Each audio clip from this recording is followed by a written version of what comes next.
Greetings, peace be with you. So, I want to start this video with a question. What does power mean to you?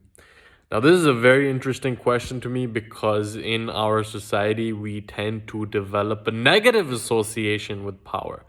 And I know this because I'm actually part of a book club. And as I mentioned in a previous video as well, this month's book was 48 Laws of Power. And it was interesting to observe so many men that once they realized that this was the book, they got triggered, they got angry, they got resentful. They're like, I'm going to leave this book club. Why did you choose such a book? And that's very interesting to observe because why do we actually have this negative association with power? So, like I asked you, what does it mean to you? Okay, because I'm someone who likes diving deep into getting to the core of what something actually means. And when we look at the core of power, it comes from the Latin root posse, which simply means ability. And when you look up the word power in the Merriam-Webster dictionary, it simply means the ability to produce an effect, right?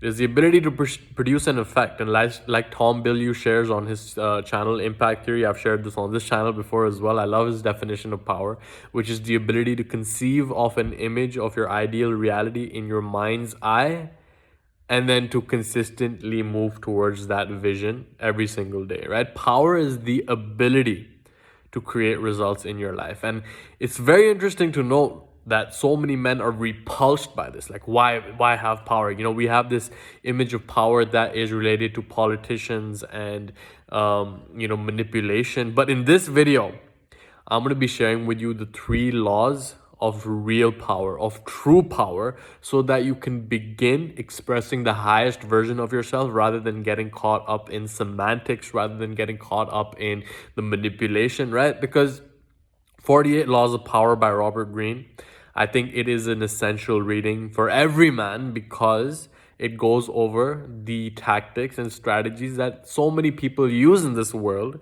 to manipulate us. And once we have an awareness of those tactics and strategies is when we can be more we can better be able to not have them be used against us, right? So he titled it 48 Laws of Power, and it sold a lot of copies, and it makes sense because it's the whole, the image that he's conceived around that book. It makes sense, yeah.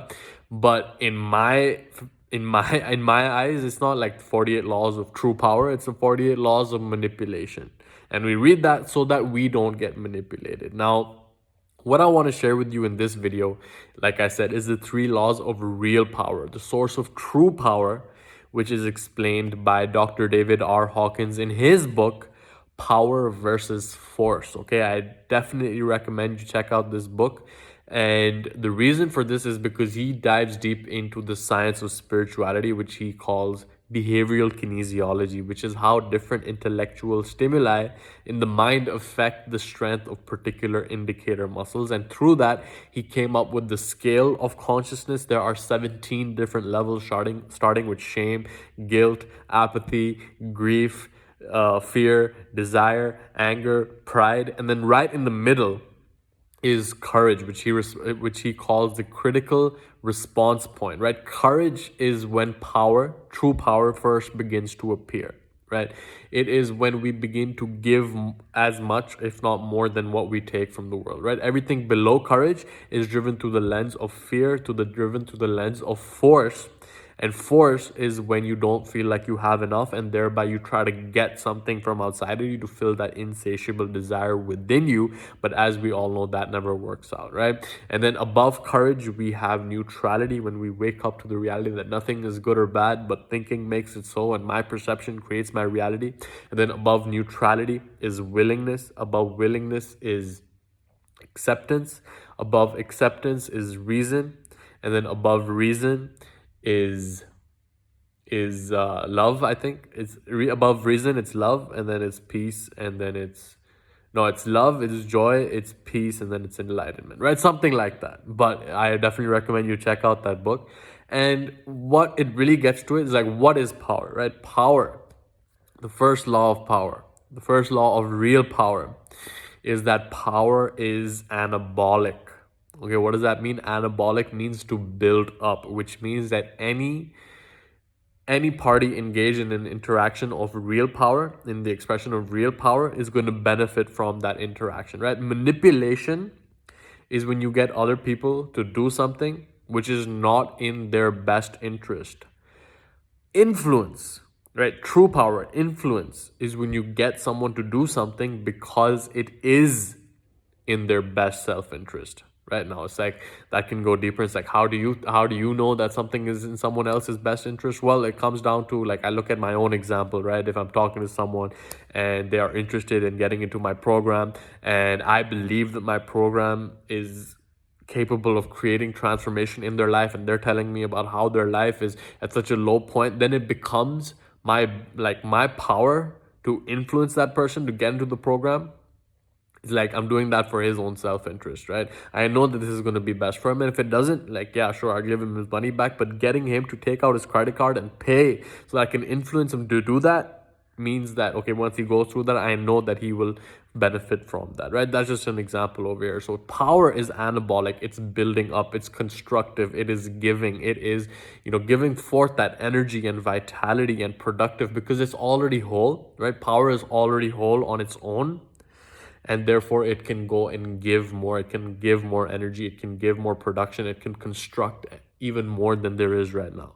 And this is something that we often confuse with force, right? So power is driven through the lens of everything above courage, right? Like I mentioned, the willingness, the reason, the peace, the love, the joy, and eventually enlightenment. That is the source of power.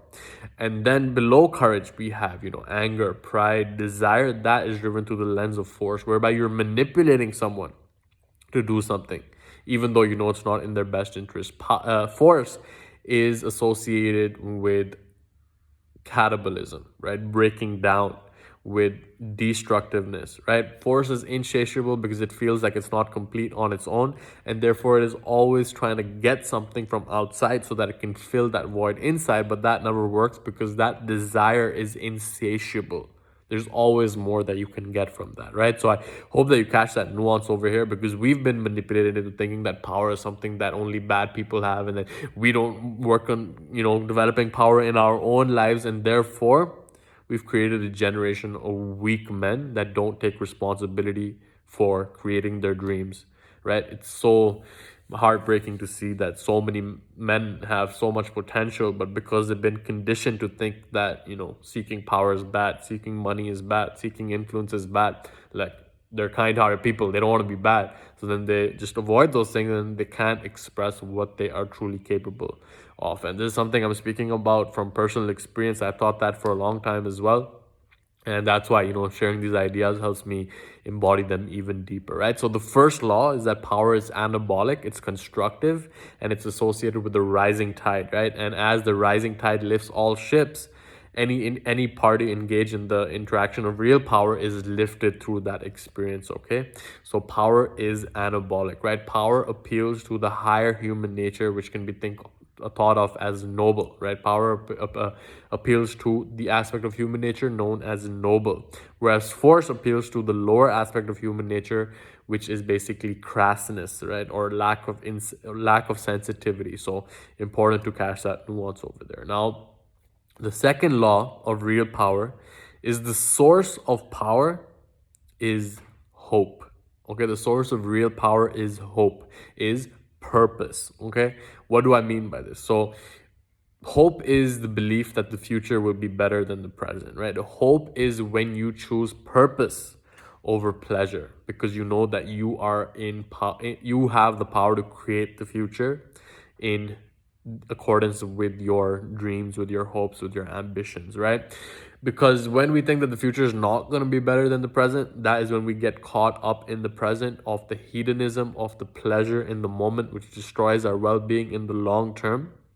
But if you are disciplined and you value the future over the present, when you value your purpose over the pleasure in the moment, that is when you become the conscious creator of your reality. Because the past, it's already happened. The present is a result of the past. It only lasts but a moment, but the future is within your control. You have the power to mold the structure of reality in the future, right? By dictating your present behaviors right now and being kind to your future self. If you have a certain vision of who you intend to be, when you make decisions right here, right now, in alignment with that, that is what gives you access to true power. And there's a very interesting study that a Harvard trained researcher did on rats in the 1950s. So he brought in a bunch of rats, put them in a pool of water, and just saw how long they would last before drowning.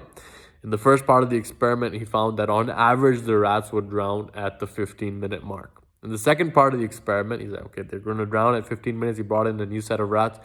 And right at the 12-minute mark, he pulled them out and dried them up and then put them back in. How long do you think that the rats stayed afloat, right?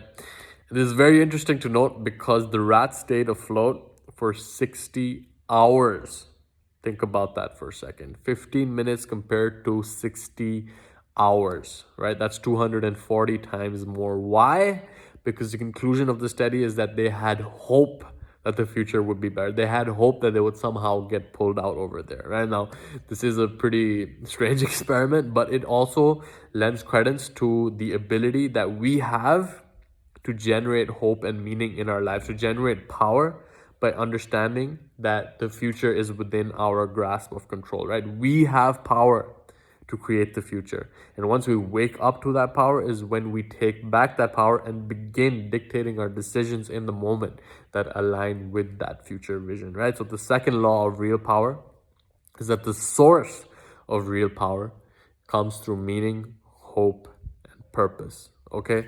Now, the third law of real power is that with radical responsibility comes great power, right? With great responsibility comes great power. Now, you probably know this as the Peter Parker principle, where Uncle Ben told him that, with great power comes great responsibility. But when you take responsibility for every single thing in your life is when you grant yourself the power to change any single thing in your life, okay? Because this is the opposite of the victim mentality, whereby we don't take responsibility for our situation, for our circumstances, for our direction, for our trajectory, because we get stuck in the paradigm of complaining and blaming and making excuses. And that is literally stripping away our own personal power. But when we take responsibility for where we are, right? Responsibility is not about, okay, I'm going to accept where I am. It's about responding to what is, okay? It's like we get caught up in, oh, what if that person did this? What if I was born in that country? What if I had better parents? What if I had a better family? What if that person responded to me this way, right?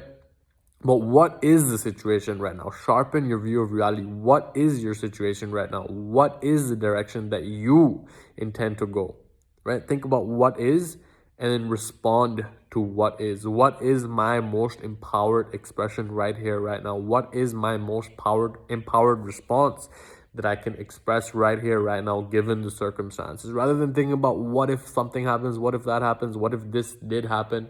It's like, what is the situation right now and what can I do about this, right? Man's Search for Meaning, which is a book I recommended on this channel so much.